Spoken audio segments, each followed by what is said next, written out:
Hello everybody, this is your worst enemy, and if you catch any background noise, it is my fan. It is humid as all hell here in Quebec.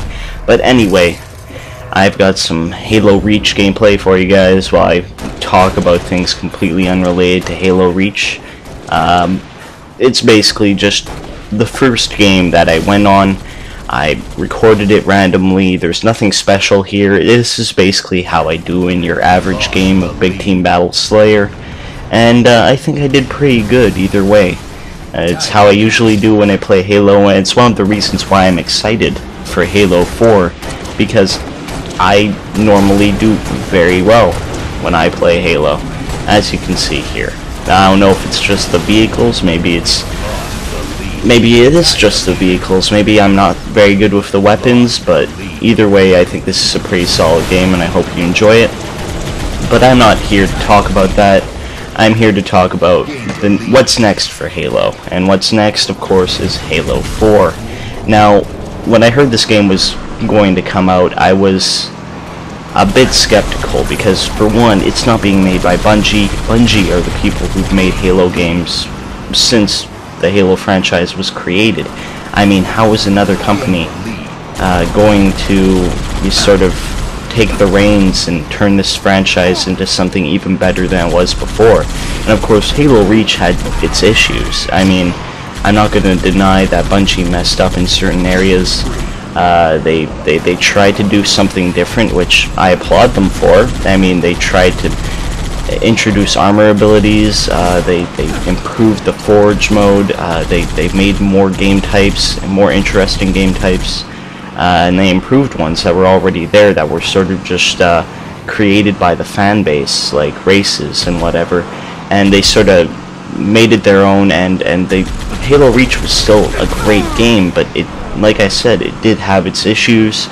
For one, I thought that the campaign was very lackluster. I mean, it lacked all the epicness that Halo 3 had, and it also felt short. The characters were uninteresting. I really didn't care that much about what happened to them, and it's disappointing that the campaign was like that. I hope that 343 Industries actually fixes the campaign this time and makes it just solid. As long as it's as good or gives me the same memories that Halo 3's campaign did, I'll be happy. But Halo Reach, like I said, still a great game, but what revitalized my hope in Halo 4? What made me realize that this game would probably be good? I think it was when I finally saw the RTX gameplay. I mean, I'd seen multiplayer videos. I was a bit stressed out because it looked like they were taking multiplayer in a completely different direction. I wasn't sure if they were going to be able to pull it off. It felt a lot like Call of Duty, and I know I shouldn't say that because points were around before Call of Duty. Kill streaks, or whatever the hell you call them, they were around before Call of Duty, and yet I was comparing it to Call of Duty because it felt like that's the sort of audience that 343 was trying to target with this game, and I thought that they were not going to be able to pull it off. I mean, how would they? It's a franchise that you shouldn't try to emulate with Halo, because Halo, for the most part, made Call of Duty popular. I mean, if Halo hadn't proven that shooting was, you were able to do it on a console, would Call of Duty been around? And it just didn't seem right that Halo was trying to sort of emulate that and bring in that crowd. But after RTX, and RTX, if you don't know, is the Rooster Teeth Expo, 343 decided to go there. They showed off Halo 4. They finally let the public play it and see for themselves if the game was good or not. And I'm happy with what I saw, because in E3, all I saw was Infinity Slayer, and it was on small, close quarters maps, and Halo is well known for that, but it's not what I wanted to see. I want to see gameplay like this right here. I want to see big maps, vehicles all over the place, tanks shooting at you, just complete chaos. That's what I want to see. And Halo 4, finally delivered that at RTX. They showed off, I think it was Longbow. I'm not sure if that's the name of the map. I really don't have the facts in front of me right now. All I have is this gameplay. But it was crazy what I saw, because it felt like Halo, even with the point system, even with the mix of the battle rifle and the DMR, which I was surprised to see. I thought they would take out the DMR completely, but they actually kept the DMR in there, and they have it along with the battle rifle, which I think looks awesome, exactly like it was in Halo 3, except with the looks. It looks way better now, but the way it shoots, the sort of damage it does, it's exactly like Halo 3, and I can't wait to use it and actually try it out for myself. But it just felt right. I mean, it felt better than just the credits system that they had there in place in Halo Reach. The weapons, they look like they felt great. People who were actually there and they played the game, they said that what they played was amazing. It was flawless. It did really well. And it has very good perception, but it's not just the multiplayer that I'm excited about, because they also showed off a bit of the Forge mode at RTX, and I was really surprised by this, because normally what Bungie did was they really held off revealing the Forge mode until they released a video of wow, there's actually a whole map that's based around making things in Forge, and that was amazing. But now 343 Industries has completely overhauled the Forge mode. I mean, it still has the basic idea of the Halo Reach, Halo 3 Forge mode, but they've done even more. And what they've done is they have 3 different Forge World maps now. There's not just that one map that's, you know, it's grassy, it's always sunlight. I bet the other 2, they've shown only one map so far, but I bet the other ones, hopefully there's one in nighttime, because using a purple filter to emulate nighttime is not the best idea. But what I've seen so far looks great. That one map they showed looked amazing. It looks about as big as Forge World, if not bigger. But what besides that, what makes the Forge mode different besides more maps? There's now dynamic lighting with the Forge objects, and if you've seen people place things in Forge, I mean, they've looked good. They've never looked bad, but the dynamic lighting was not there, which meant that the objects would cast shadows, but they wouldn't be the right shadows sometimes, or you wouldn't see them actually glancing off the objects like they would if they were placed there before Forge mode was invented. And now what they've done is they've added dynamic lighting, so when you finally place an object, you will go back into player mode, it will switch to dynamic lighting. It takes like half a second to load the dynamic lighting. I know that might piss a few people off, but when it finally shows up, it is so much better looking now. I mean, I wish I could put gameplay up here.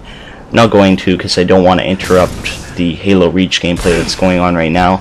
But if go search it up on YouTube, it's out there. The dynamic lighting looks crazy.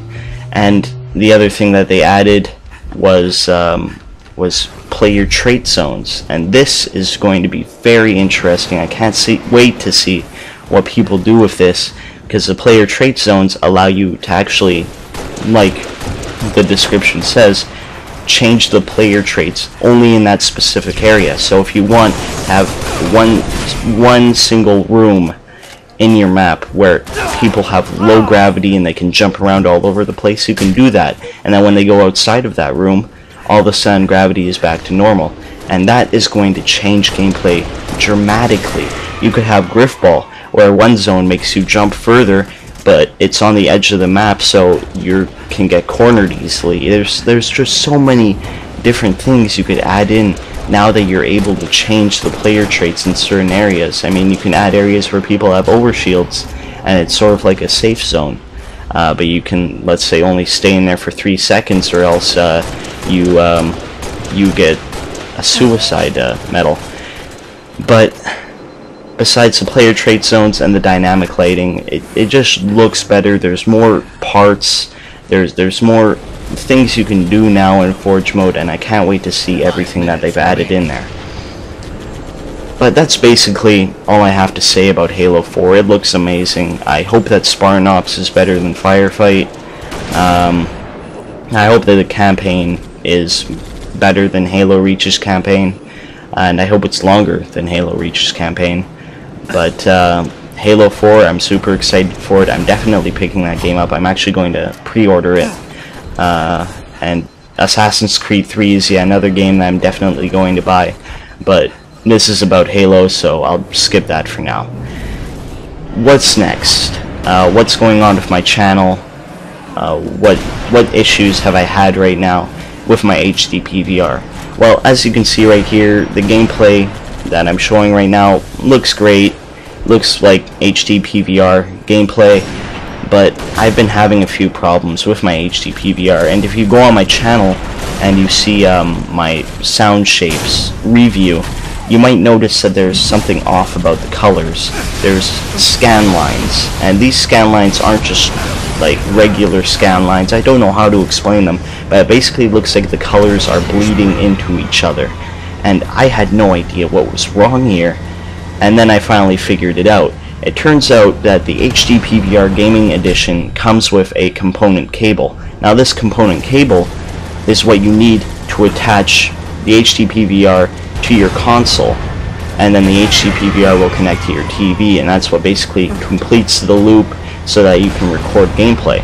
Now, the component cable was the main reason why I bought the Gaming Edition instead of the regular edition of the HD PVR, because it comes with that cable, and that way I didn't have to buy it separately, because my PS3 uses HDMI. My Xbox already uses component. I didn't need another cable, but my PS3 used HDMI, and I didn't want to buy an extra component cable for PS3. I thought that if it was all together, if it came in the HD PVR package, that would be perfect. But if you see my Sound Shapes gameplay, it wasn't. It turns out that the component cable that came with the HD PVR Gaming Edition did not work. It's broken for some reason. What you're seeing right now is gameplay on the Xbox 360, because my Xbox 360 came with a component cable. I had no problems there. I just pulled out the one that came with the HD PVR. I attached my 360 one. Boom. There we go. Flawless looking gameplay. No more color bleeding. But for my PS3, I now have to go out and get myself a brand new component cable, and I'm not too happy about that. But still, I'm happy that there are no problems with my HD PVR. That's a good thing. It's just the cable that was messed up. I can fix that. I can buy a new cable.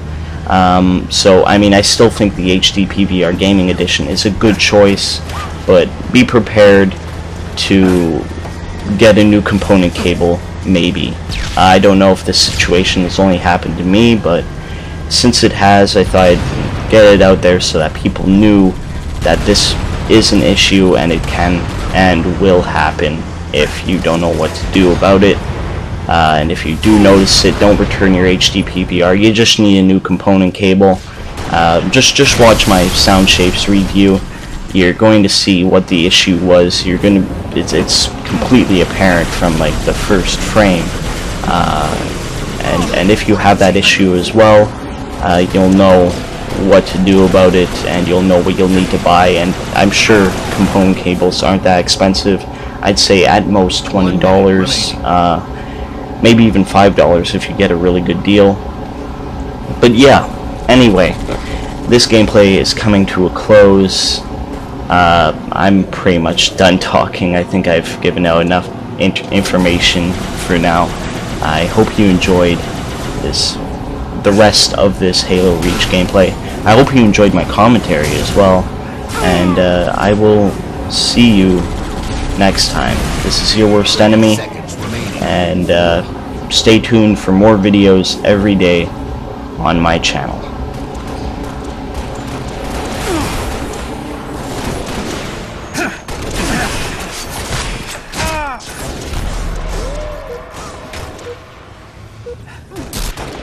10 seconds remaining.